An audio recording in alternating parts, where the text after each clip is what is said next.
The Christian faith is built around the figure of Jesus of Nazareth, the Son of God. The male identity of Jesus is deeply embedded in the language, theology, and power structures of Christianity, from the concept of God the Father and God the Son, to the historically all-male priesthood. But what if the Messiah had been born a woman? What if God had sent a daughter instead of a son? This is a radical thought experiment that challenges the deepest-seated assumptions of the faith and forces us to confront the interplay of gender, power, and religion. Let's first consider the historical context of first-century Judea. It was a deeply patriarchal society.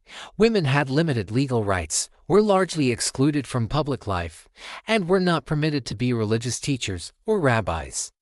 A woman traveling the countryside with a group of male followers, publicly teaching and challenging the male religious authorities, would have been seen as profoundly scandalous and subversive, far more so than the historical Jesus was. Would she have been able to gather any followers at all, especially the 12 male apostles? It's highly unlikely. Her ministry would have been dismissed out of hand not because of its content, but because of her gender. The historical barriers to her mission would have been immense, perhaps insurmountable. However, let's assume her ministry somehow succeeded and she was crucified and believed to have been resurrected. The theological consequences would be revolutionary. The dominant metaphor for God in the Bible is male, Father, King, Lord. The Trinity is the Father, the Son, and the Holy Spirit. If the second person of the Trinity was incarnated as a woman, the entire divine language would have to be reimagined. Would God be understood as a mother? Would the divine nature be seen as encompassing both masculine and feminine? The concept of Sophia, or divine wisdom, which is personified as female in the Old Testament, would likely have become a central part of Christian theology. Perhaps replacing the logos the word from the Gospel of John. The impact on the structure of the Church would be total.